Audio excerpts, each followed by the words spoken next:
नमस्कार, बहुत बहुत स्वागत है आप सभी का ईटी नाउ स्वदेश पर। मैं हूं आपके साथ प्रशांत पांडे और आप देखना शुरू कर चुके हैं मार्केट पर हमारी बेहद खास पेशकश कल की तैयारी।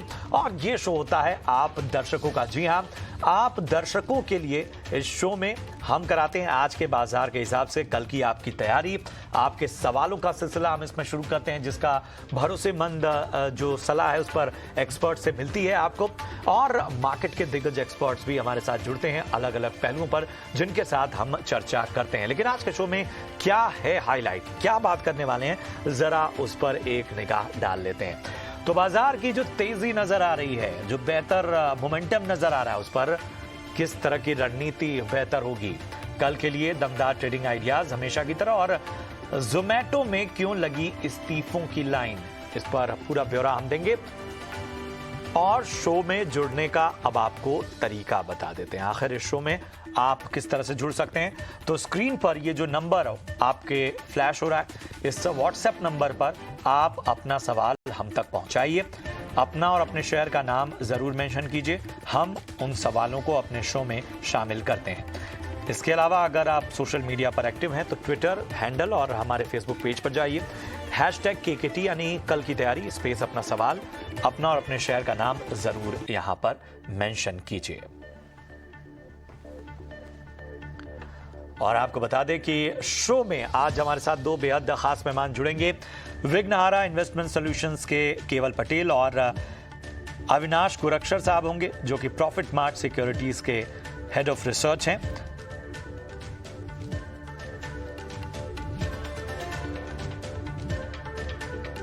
और सबसे पहले बाजार की अपडेट ले लेते हैं। हफ्ते के दूसरे कारोबारी दिन बाजार में आज मजबूती एक बार फिर नजर आई। निफ्टी 35 अंक से ज्यादा चढ़कर 18,233 पर बंद हुआ।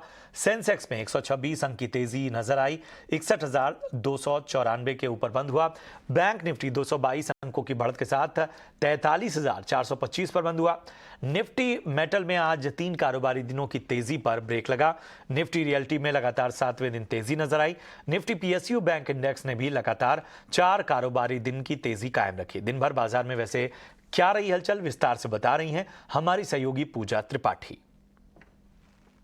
बाजार की बात करें तो आज हमने देखा एक रोलर कोस्टर राइड थी मार्केट के लिए। बाजार एक समय ऐसा था 18,200 के ऊपर निकला, फिर नीचे आया और दिन के निचले स्तर पर कारोबार किया, 18,200 के नीचे भी फिसला मार्केट। और उसके बाद हमने देखा कि फिर से एक बाइंग देखने को मिली निचले स्तर से आखिरी कुछ घंटों में और ऊपरी स्तर पर बंद हुआ। आज निफ्टी लगातार दूसरे दिन भी मजबूती के साथ क्लोजिंग देखने को मिली। और बैंक निफ्टी में भी अगर देखें तो 250 अंक बढ़कर करीब 43,400 के ऊपर यहाँ पर क्लोजिंग देखने को मिली। और जो तेजी थी आज, मजबूती थी, वो IT कंज्यूमर ड्यूरेबल शेयरों में सबसे ज्यादा देखने को मिली। IT शेयर दिन भर कमजोरी के साथ कारोबार कर रहे थे, लेकिन निचले स्तरों से वहां पर भी अच्छी रिकवरी देखने को मिली। एडवांस डिक्लाइन रेशियो पर अगर नजर डालेंगे तो आज एडवांसेस की तरफ पड़ला भारी था। चढ़ने वाले शेयर ज्यादा थे गिरने वाले शेयरों के मुकाबले। और हर एक गिरने वाले शेयरों के सामने हमने देखा कि 3 शेयर्स ऐसे थे जो कि बढ़त के साथ कारोबार कर रहे थे, तो रेशियो भी फेवरेबल था। तो हमने देखा कि स्टॉक स्पेसिफिक एक्शन भी काफ़ी अच्छा दिखा। अगर गेनर्स की बात करें निफ्टी के, तो आज हमने देखा कि इंश्योरेंस स्टॉक्स में काफ़ी हलचल थी और ये एक फ्लेवर में रहा। आज हमने देखा कि HDFC लाइफ 4% ऊपर, SBI लाइफ में करीब 2% की मजबूती, एक्सिस बैंक, टाइटन और TCS यहाँ पर अच्छी तेजी देखने को मिली। और IT शेयरों में भी देखिए TCS, टेक महिंद्रा, विप्रो भी आज अच्छी मजबूती के साथ कारोबार कर रहे थे। वहीं गिरने वाले शेयरों में आज हमने देखा कि मेटल स्टॉक्स में कुछ मुनाफा वसूली थी। यहाँ पर चीन में जो कोरोना के केसेस बढ़ने की खबर आ रही है, उसके चलते आज मेटल स्टॉक्स में हमने देखा कि कुछ कंसर्न्स देखने को मिले। और हिंडाल्को आज 1.5% नीचे था, निफ्टी का टॉप लूजर। ब्रिटानिया में कमजोरी थी, M&M, JSW स्टील और ग्रासिम, ये सभी स्टॉक आज कमजोरी के साथ ही कारोबार करते हुए नजर आए। तो आज अगर इंडेक्स स्पेसिफिक एक्शन भी देखेंगे तो कंज्यूमर ड्यूरेबल, IT, फार्मा, सरकारी बैंक हम देख रहे हैं कि लगातार चल रहे हैं, कल से चलना शुरू हुए थे और आज भी वो तेजी जारी है। और हालांकि हमने देखा कि कुछ स्टॉक्स में ऊपरी स्तरों से मुनाफा वसूली जरूर देखने को मिली, लेकिन ओवरऑल मोमेंटम जो था सरकारी बैंकों में वो काफी शानदार रहा। वहीं दूसरी तरफ मेटल, ऑटो और एफएमसीजी में हमने देखा ये शेयर आज बाजार में दबाव बनाने का काम कर रहे थे। स्टॉक स्पेसिफिक एक्शन अगर देखेंगे तो आज छोटे मझोले बैंकों में काफी अच्छा एक्शन दिखा। South Indian bank, CSB bank, यहाँ हम देख रहे थे कि 6 से 8% की आज दिन भर तेजी के साथ कारोबार कर रहे थे। लोन और डिपॉजिट दोनों में ही अच्छी ग्रोथ देखने को मिली और हमने देखा कि इसके चलते कासा रेशियो में भी इंप्रूवमेंट और इसके चलते हमने देखा कि south Indian bank, CSB, Karnataka bank, यहाँ पर काफी अच्छा रुझान, आज तेजी का रुझान दिखा। रेलवे शेयरों में भी आज अच्छी खरीदारी थी। आरवीएनएल में हमने देखा कि करीब 5% की तेजी थी। उसके अलावा इरकॉन, आईआरएफसी में भी करीब 3% की मजबूती देखने को मिली है। इसके अलावा आज खबरों में ऑयल मार्केटिंग कंपनियां भी थी। आईओसी, बीपीसीएल, एचपीसीएल के लिए अच्छी खबर निकल कर आई। उसके चलते हमने देखा कि यहाँ पर भी मजबूती के साथ ये तमाम शेयर कारोबार कर रहे थे। पेट्रोलियम मंत्रालय ने एलपीजी बिक्री में नुकसान की भरपाई के लिए 22,000 करोड़ रुपए का पेमेंट किया है और इस खबर के चलते आज हम देख रहे थे कि ये तमाम स्टॉक्स भी मजबूती के साथ कारोबार कर रहे थे। फोकस में था आज जोमेटो का शेयर भी और यहाँ हमने देखा कि करीब 2% तक की कमजोरी देखने को मिली। एक वापस से एक एग्जिट देखने को मिला और पिछले एक साल में देखें तो 4 बड़े एग्जिट हो चुके हैं जोमेटो में और इस बार chief technology officer Gunjan Patidar के इस्तीफे के बाद हमने देखा कि जोमेटो में आज दिन भर दबाव रहा और 2% की वीकनेस यहाँ पर भी देखने को मिली। तो ओवरऑल अगर मार्केट की बात करें तो आज दूसरे दिन भी स्टॉक स्पेसिफिक एक्शन भरपूर था। छोटे मझोले बैंकों से भी काफी अच्छा सपोर्ट, छोटे मझोले शेयरों से, सेक्टर से भी काफी अच्छा सपोर्ट यहां पर देखने को मिला और इंडाइसेस में तो एक्शन था ही और लगातार दूसरे दिन हम मजबूती के साथ बंद हुए। तो बाजार का पूरा ब्यौरा दे रही थी हमारी सहयोगी पूजा त्रिपाठी। और चलिए, जैसा कि हर रोज़ मैं आपसे कहता हूं कि ये शो जो है वो आप दर्शकों का है, तो आपके सवालों का सिलसिला शुरू करते हैं। संजय सिंह हैं हमारे पहले दर्शक, उनका सवाल लेंगे, लेकिन सबसे पहले मेहमानों से आपका परिचय करा दें, एक्सपर्ट से आपका परिचय करा दें। हमारे साथ जुड़ चुके हैं केवल पटेल साहब और उसके साथ ही अविनाश जी। आप दोनों का बहुत बहुत स्वागत। सबसे पहला सवाल संजय सिंह का है, रांची से हैं और इनका सवाल है, टाइटन के 10 शेयर लिए हैं 2500 के भाव पे। इनका हम सवाल लें उससे पहले जरा हम बाजार पर एक्सपर्ट की एक राय ले लेते हैं। अविनाश सर, किस तरह से देखते हैं मौजूदा मार्केट को और क्या खास स्ट्रेटजी बनाए रखनी चाहिए? प्रशांत, पहली बात तो देखिए, मार्केट में वोलेटिलिटी काफी थी। इनफैक्ट मार्केट में आज काफी ऊपर नीचे चढ़ाव हमने देखा। तो स्टॉक स्पेसिफिक एक्टिविटी ज्यादातर मुझे लग रहा है कि अभी प्रेवलेंट आएगी, क्योंकि इंडेक्स के लेवल पे मेरा मानना है कि इंडेक्स कहीं ना कहीं थोड़ा सा ऊपरी लेवल पे पहुंचा है, थोड़ा सा एग्जॉशन मार्केट देख रहा है और अभी नतीजों का सीजन शुरू होने वाला है। मेरे ख्याल से 9 तारीख से टीसीएस के नंबर शुरू होंगे, बाकी आईटी कंपनीज के नंबर भी आएंगे। तो मेरे ख्याल से मार्केट्स अभी ज्यादातर स्टॉक स्पेसिफिक एक्टिविटी पे फोकस करेगी और जैसे जैसे हम जनवरी के दूसरे हफ्ते में पहुंचेंगे तो प्री बजट का भी रनअप का थोड़ा बहुत इंपैक्ट आपको देखने को मिलेगा। तो मेरे ख्याल से मार्केट्स में मूड अच्छा है। बाइंग डेफिनेटली एफआईएस की नहीं बट लोकल फंड्स की तो जरूर आ रही है, तो वो लिक्विडिटी बरकरार है। तो मेरे ख्याल से स्टॉक स्पेसिफिक एक्टिविटी पे इन्वेस्टर्स को फोकस करना चाहिए। इंडेक्स पे हो सकता है कि आपको आने वाले दिनों में कोई बड़ा चढ़ाव देखने को ना मिले, लेकिन स्टॉक स्पेसिफिक मौके आपको काफी मिलेंगे, तो यहाँ पे फोकस करें, यही राय रहेगी। तो खास रणनीति आपको बनाए रखने की आवश्यकता। केवल आप बताएं, बाजार पर आपकी क्या टिप्पणी होगी? जी प्रशांत, मैं भी अविनाश सर से एग्री करता हूं, क्योंकि बाजार में जो इंडेक्स स्पेसिफिक जो रन है वो ज्यादा कुछ रहेगा नहीं, लेकिन हाँ, इसमें कुछ ज्यादा गिरावट भी नहीं आएगी। अगर हम निफ्टी की बात करते हैं तो 18,000 और 18,300 के बीच में निफ्टी रहेगा अगले इस वीक में। और अगर हम बैंक निफ्टी की बात करते हैं तो बैंक निफ्टी का लेवल 42,500 से 44,000 के आसपास ये ट्रेड करते हुए नजर आएगा। और ज्यादातर ध्यान देना चाहिए स्टॉक स्पेसिफिक जो भी मूवमेंट आ रही है उस पर ध्यान देना चाहिए शॉर्ट टर्म ट्रेडिंग के लिए, और लॉन्ग टर्म पिक्स तो हम यहाँ पे देते ही है। तो यहाँ आपको नजर रखनी है। और चलिए, दर्शकों के सवालों का सिलसिला शुरू करते हैं। संजय सिंह हैं रांची से, जिनका पहला सवाल है और इन्होंने टाइटन के 10 शेयर ले रखे हैं 2500 के भाव पे। 3,000 पहुंचने में कितना समय लगेगा और मौजूदा वक्त में होल्ड करना बेहतर है या फिर सेल कर देना अच्छा रहेगा? अविनाश सर, क्या होगी सलाह? देखिए प्रशांत, मुझे लग रहा है कि टाइटन एक ऐसा शेयर है जो शॉर्ट टर्म में नहीं बट लॉन्गर टर्म में बहुत अच्छा वेल्थ क्रिएशन जनरेट करने की कैपेसिटी रखता है। एक बी टू सी प्लेयर है, गोल्ड ज्वेलरी सेगमेंट में ये काफी बड़े प्लेयर है। इनके प्रोडक्ट्स प्रीमियम पे बिकते हैं। मुझे लग रहा है कि निवेशक को अगर कम से कम 12-15 महीने का टाइम फ्रेम ये रखते हैं तो डेफिनेटली उनको अच्छी खासी रिटर्न मिलेगी। ये कहना मुश्किल है कि 3,000 का भाव कब मिलेगा, बट एक बात तो सही है कि FY24 इनके लिए पिछले साल के मुकाबले में काफी बेहतर होना चाहिए। अक्टूबर टू दिसंबर तो वैसे भी फेस्टिवल क्वार्टर माना जाता है, तो नंबर्स तीसरे तिमाही के बहुत तगड़े आएंगे। तो मेरे ख्याल से यहाँ पे निवेश करके इन्होंने अच्छा काम किया है, लेकिन थोड़ा सा समय ज्यादा इसमें बिताना जरूरी है। तो कम से कम 12 से 15 महीने का टाइम फ्रेम रखते हैं तो मेरे ख्याल से अच्छी खासी कमाई हो सकती है। तो यहाँ पे होल्ड करने की राय पर आपको होल्ड करने की राय है। बेहतर नतीजे आने वाले वक्त में अगर लंबी अवधि का नजरिया है तो नजर आएंगे। अगले जो हमारे दर्शक हैं उनका नाम है अशोक जैन, भीलवाड़ा राजस्थान से। इन्होंने अपना सवाल हम तक पहुंचाया है। संवर्धन मदरसन के 3,000 शेयर ले रखे हैं 85 रुपए के भाव पे। 6 महीने के लिए क्या नजरिया अपनाया जाना चाहिए? केवल क्या होगी इनको सलाह?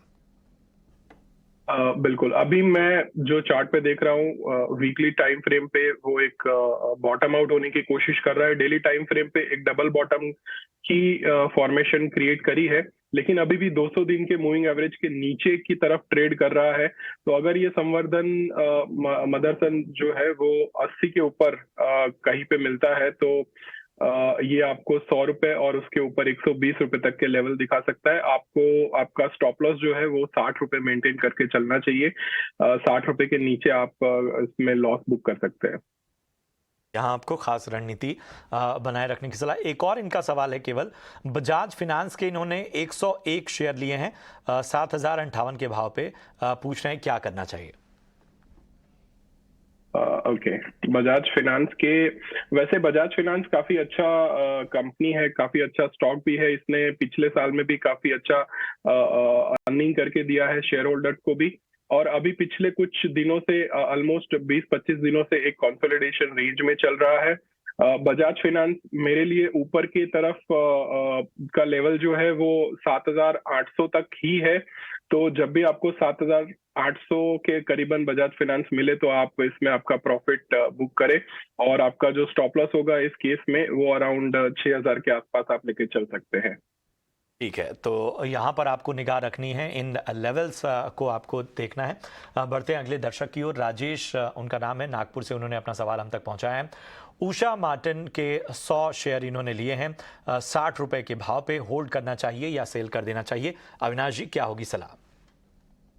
देखिए, उषा मार्टिन एक स्पेशलिटी स्टील कंपनी है जो वायर रोप्स बनाती है। इनके प्रोडक्ट काफ़ी एप्लीकेशंस में यूज़ किए जाते हैं, और कंपनी ने बहुत अच्छी तरह से अपना कर्जा का जो लेवल है वो पिछले 2-3 सालों से काफ़ी कम किया है। इनफैक्ट कंपनी ऐसी कंपनी है जो अभी भी काफ़ी अच्छी प्राइसिंग पावर अपने कस्टमर से कमांड करती है, क्योंकि ये कमोडिटी बिजनेस में नहीं बट स्पेशलिटी प्रोडक्ट में काम करती है। तो यहाँ पे मेरे ख्याल से इनको होल्ड करना चाहिए। अच्छा मुनाफा बन रहा है, लेकिन मेरा मानना है कि अगले साल इससे भी अच्छे नंबर्स कंपनी रिपोर्ट करेगी। तो यहाँ से मुझे लग रहा है कि और एक 15-20% की जगह बाकी है। तो यहाँ पे होल्ड करें और कम से कम 12 से 15 महीने का टाइम फ्रेम रखें। से 15 महीने का टाइम फ्रेम रखिए, यहाँ पर बने रहने की सलाह है। यहाँ पर अच्छे नतीजे जो है वो आपको नजर आएंगे। कन्हैया कुमार हैं कोलकाता से, और इन्होंने जो सवाल पूछा है, ट्राइडेंट के 100 शेयर लिए हैं 48 रुपए के भाव पे। होल्ड करें या फिर सेल करें, पूछ रहे हैं। केवल क्या होगी सलाह? बिल्कुल प्रशांत, जिस हिसाब से मैं ट्राइडेंट का स्टॉक देख रहा हूँ और उनका जो बाइंग शायद 48 के लेवल पे है, और अभी स्टॉक 34 के आसपास चल रहा है। तो अच्छा खासा लॉस तो है। मुझे अगर मेरे पास ये स्टॉक होता तो मैं 29 रुपए के स्टॉप लॉस के साथ इसमें मैं खड़े रहने की सलाह डेफिनेटली देना चाहूंगा। 29 रुपए के स्टॉप लॉस के साथ आप अगर इसको 1 साल तक होल्ड कर सकते हैं तो आपको शायद आपका जो भाव है, खरीद भाव, वो मिल सकता है, और वहां पे आप कृपया करके एग्जिट कर लीजिए, क्योंकि ज्यादा इसमें मूवमेंट ऊपर की तरफ नजर नहीं आ रही है टेक्निकली। ठीक है, तो यहाँ पर जो आपको राय मिल रही है उस पर गौर फरमाएं। अगले जो हमारे दर्शक हैं उनकी ओर बढ़ते हैं। राजन नाम है उनका, उत्तर प्रदेश से हैं, और इन्होंने टेस्ला के 10 शेयर लिए हैं 110 के भाव पर। होल्डिंग पीरियड 20 साल का है, क्या करना चाहिए? अगर 20 साल तक रुकते हैं तो कितने रिटर्न की उम्मीद हो सकती है? अविनाश जी, बड़ा ही स्पेसिफिक सवाल है इनका, बताएं क्या होगी इनको राय। नहीं, मुझे लग रहा है कि प्रशांत, आई थिंक 20 साल का व्यू देना डिफिकल्ट है, लेकिन फिर भी मैं समझता हूँ कि इन्होंने अगर लॉन्ग टर्म निवेश किया है तो definitely I mean long term निवेशकों को उनके इन्वेस्टमेंट स्ट्रेटेजी का फायदा जरूर मिलता है। बट मेरे ख्याल से इस कंपनी में सबसे बड़ी बात है कि ये काफी वोलेटाइल काउंटर है। सबसे बड़ी बात, आपको इनके क्वार्टरली नंबर्स, कमेंट्रीज के ऊपर रेगुलरली ट्रैकिंग रखना जरूरी है। तो मेरे ख्याल से अभी तो इन्होंने निवेश किया है तो ठीक है, बट मेरे ख्याल से एवरी क्वार्टर और एवरी 6 मंथ्स के बाद एक रिव्यू करना जरूरी है। 20 साल का व्यू रखना बहुत जरूरी है, लेकिन इसके बीच में 1 साल या 2 साल का जो रिव्यू पीरियड होता है वो रखना बहुत जरूरी है, क्योंकि 20 साल में तो बहुत कुछ बदल जाता है। इंडस्ट्री बदल जाती है, कंपनी की फॉर्च्यून बदल जाती है। तो ये बात इन्वेस्टर्स को ध्यान में रखना चाहिए कि इक्विटी बहुत डायनामिक प्रोडक्ट है, तो आपको रेगुलरली इसका ट्रैकिंग रखना बहुत जरूरी है। बिल्कुल, ये अहम सलाह आपको मिलती हुई अगले जो दर्शक है उनका नाम है राजेश राय, गोरखपुर से हैं। यस बैंक के 6000 शेयर लिए हुए हैं इन्होंने और 50 रुपये 25 पैसे के भाव पे लॉन्ग टर्म के लिए नजरिया मांग रहे हैं। केवल क्या होगी सलाह?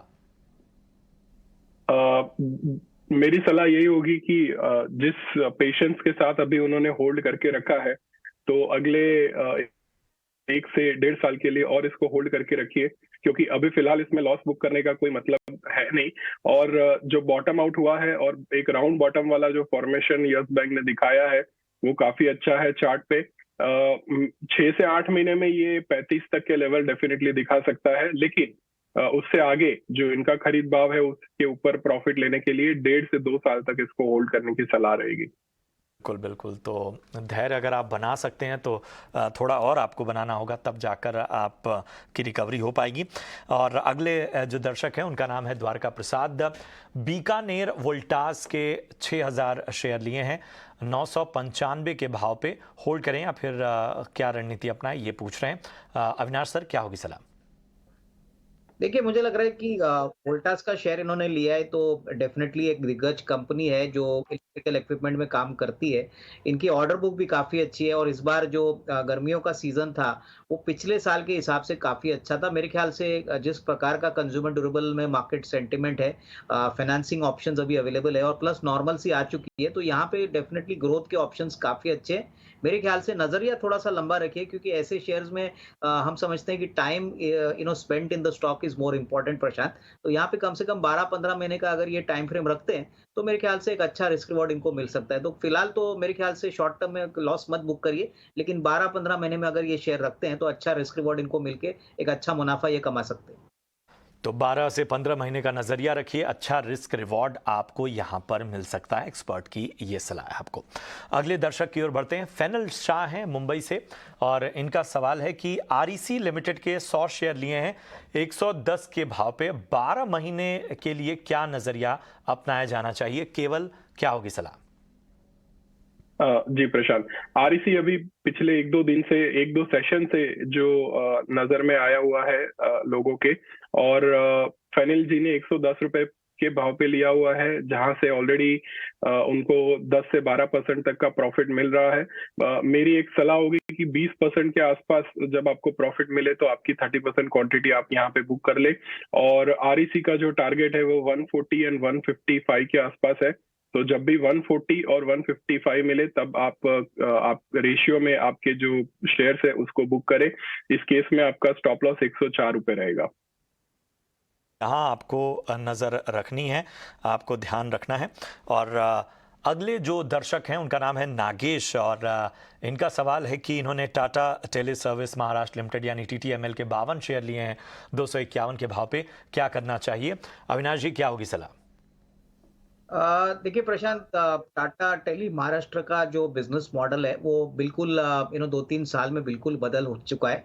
ये टेलीकॉम प्लेयर हुआ करते थे, अभी एसएमई और एमएसएमई के लिए कोई प्रोडक्ट एप्लीकेशंस में काम करते हैं। शेयर बहुत ही ऊपरी लेवल पे इन्होंने खरीदा है, तो मेरे ख्याल से देखिए इस शेयर को वापस अपने कॉस्ट प्राइस पे लाना और उस प्राइस पे इंतजार करना शायद एक थोड़ा सा डिफिकल्ट प्रोसेस हो सकता है। तो मेरी राय में इनको यहाँ से निकल जाना चाहिए, कोई दूसरा सेक्टर जैसे कैपिटल गुड्स है, बैंकिंग है, मुझे लग रहा है आईडीएफसी फर्स्ट बैंक या फेडरल बैंक या टिपिकली इवन अगर कैपिटल गुड्स में एक्शन कंस्ट्रक्शन इक्विपमेंट, ये सारे ऐसे विकल्प है जहां पे ये अच्छा मुनाफा कमा सकते हैं और अपना लॉस रिकवर कर सकते हैं। तो यही राय रहेगी कि इसमें से निकल के ये 2-3 शेयर जो हमने कहे वहां पे निवेश करें। अगले 6 से 12 महीने में अच्छी खासी मुनाफा यहाँ पे बन सकता है। बिल्कुल, तो यहाँ पर आपको निकलने की सलाह। सचिन है हमारे अगले दर्शक पुणे से, स्ट्राइड फार्मा के 50 शेयर ले रखे हैं 450 के भाव पे। 3 से 6 महीने के लिए क्या नजरिया अपनाया जाना चाहिए, ये सवाल है। केवल क्या होगी सलाह? बिल्कुल, 450 के भाव पे खरीदा हुआ स्टार फार्मा जो है, मेरे एक्चुअली ये रडार में भी था क्योंकि ये 200 दिन के मूविंग एवरेज के आसपास ट्रेड कर रहा था और अभी ये 200 दिन के मूविंग एवरेज के ऊपर ऑलरेडी सस्टेन कर चुका है पिछले 15-20 दिनों में। तो टेक्निकली ये चार्ट मुझे काफी मजबूत नजर आ रहा है। उनका जो लेवल है 450 का, वो अगले 1.5 से 2 महीने तक अचीव हो जाएगा और मेरा जो टारगेट है वो अराउंड 525 और 600 रुपए तक का है, जो अगले 8 से 12 महीने तक अचीव होने की संभावना है क्योंकि ये पूरा राउंड बॉटम बनेगा चार्ट पे। तो मैं राउंड बॉटम के लिए 550 और 600 के टारगेट के लिए इसको अगले 1 से 1.5 साल के लिए होल्ड करना चाहूंगा। बिल्कुल, तो यहाँ पर आपको खास राय मिलती हुई और इसी के साथ जो दर्शकों के सवालों का सिलसिला है वो यहीं हम रोकते हैं और चलिए अब जान लेते हैं कि आखिर कल बाजार के लिए क्या अहम ट्रिगर्स होने वाले हैं। पूरा ब्यौरा दे रही हैं हमारी सहयोगी वामाक्षी। जी बिल्कुल, शुरुआत करते हैं उन ग्लोबल क्यूज़ के साथ जो आज आफ्टर मार्केट आवर्स में रिपोर्ट होंगे। एस&पी की तरफ से हम देखेंगे कि S&P global manufacturing PMI data US के लिए आज रिलीज़ होगा, जिसका इम्पैक्ट यूएस के बाजारों पर आज होगा, मगर इंडियन मार्केट्स पर इसका इम्पैक्ट हमें कल नजर आएगा। इसके अलावा कुछ ऐसे ग्लोबल क्यूज़ है जो कल भी रिपोर्ट होंगे। इंडिया एस&पी ग्लोबल कंपोजिट और सर्विसेज पीएमआई डेटा कल आएगा। इसके अलावा यूएस के एफओएमसी मीटिंग मिनट्स करीब रात के 12:30 बजे रिपोर्ट होंगे और इसका इम्पैक्ट हमें जैन 5 को दिखेगा इंडियन मार्केट्स पर। कॉर्पोरेट फ्रंट पर भी हम देख रहे हैं काफ़ी एक्शन नजर आ रहा है। आरएचआई मैग्नेसीटा फोकस में रहेगा। बोर्ड की बैठक होने जा रही है। प्रेफरेंशियल बेसिस पर डीबीआरएल को करीब 2.7 करोड़ इक्विटी शेयर्स इशू करने पर बोर्ड निर्णय लेगी। आईआरबी इंफ्रा भी फोकस में है। यहाँ पर भी कंपनी की बोर्ड की बैठक होने जा रही है सब डिविजन और स्प्लिट को लेकर। किम्स भी फोकस में रहेगा। यहाँ पर कंपनी 300 करोड़ जुटाने की योजना कर रही है एनसीडीज के द्वारा। सुंदरा रामन राममूर्ति बीएससी ज्वाइन करने वाले हैं कल एमडी एंड सीईओ के रूप में, तो इसी के चलते बीएससी भी फोकस में रहेगा। इसके अलावा अगर हम देखें तो धर्माज क्रॉप गार्ड भी फोकस में रहेगा। करीब 4.7% इक्विटी लॉक इन पीरियड से बाहर आने वाली है और इसी के चलते ये स्टॉक भी फोकस में रहेगा। खैर, ये तो हो गए सेकेंडरी मार्केट का एक्शन, मगर प्राइमरी मार्केट में भी काफ़ी एक्शन हो रहा है। हम देखेंगे कि सा पॉलीमर्स लिमिटेड का आईपीओ कल बंद होने वाला है सब्सक्रिप्शन के लिए। इसके अलावा कल एक नई लिस्टिंग भी होने जा रही है। रेडियंट कैश मैनेजमेंट सर्विसेज, ये कंपनी दोनों ही एक्सचेंजेस एनएससी और बीएससी पर लिस्ट होगी और इसी के चलते ये स्टॉक भी हमारे रेडार पर रहेगा। तो ये थे सारे इंपॉर्टेंट ट्रिगर्स जो आपके रेडार पर होने चाहिए कल के ट्रेडिंग सेशन के लिए। बिल्कुल, तो ये हैं कल के ट्रिगर्स और चलिए अब बारी है आपके फेवरेट सेगमेंट वीआईपी शेयर्स की।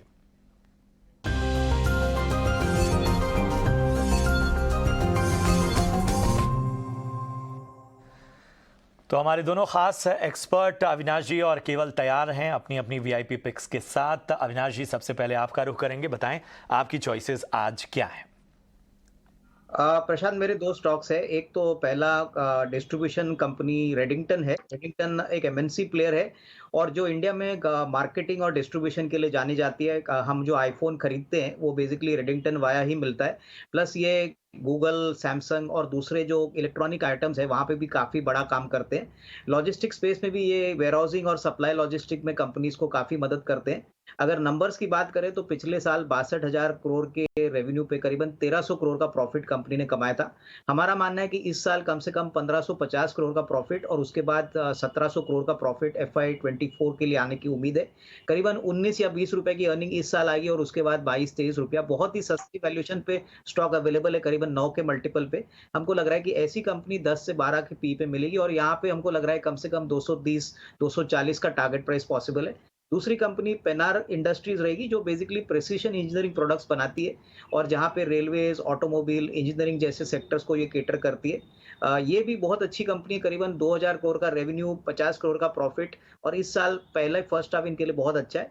तो हमारा मानना है कि ये भी एक अच्छा विकल्प हो सकता है। करीबन 75 का यहाँ पे हमको टारगेट प्राइस लगता है, तो यहाँ पे डेफिनेटली और एक इन्वेस्टमेंट ऑप्शन है, तो ये डेफिनेटली एक 6 से 12 महीने में अच्छा आपको रिस्क रिवॉर्ड दे सकता है।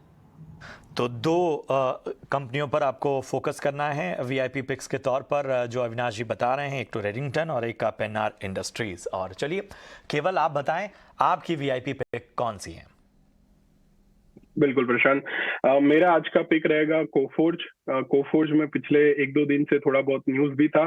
चार्ट स्ट्रक्चर बहुत ही स्ट्रांग है, 200 दिन के मूविंग एवरेज के पास वो सस्टेन करके काफी अच्छे से उसको होल्ड किया है। मेरा अगला टारगेट कोफोर्ज के लिए 4580 रहेगा और स्टॉप लॉस इस केस में आप 3620 के आसपास लेके चल सकते हैं।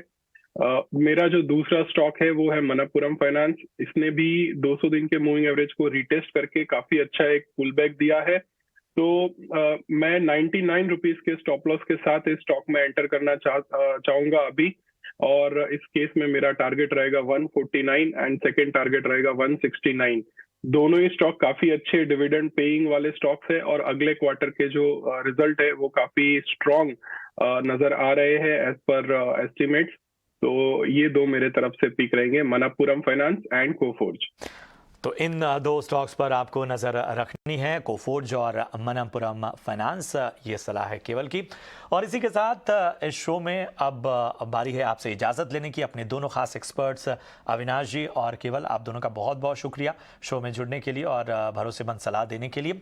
फिलहाल इस शो में इतना ही। दीजिए कल की तैयारी की पूरी टीम को इजाज़त। आप देखते रहिए ET Now स्वदेश। नमस्कार।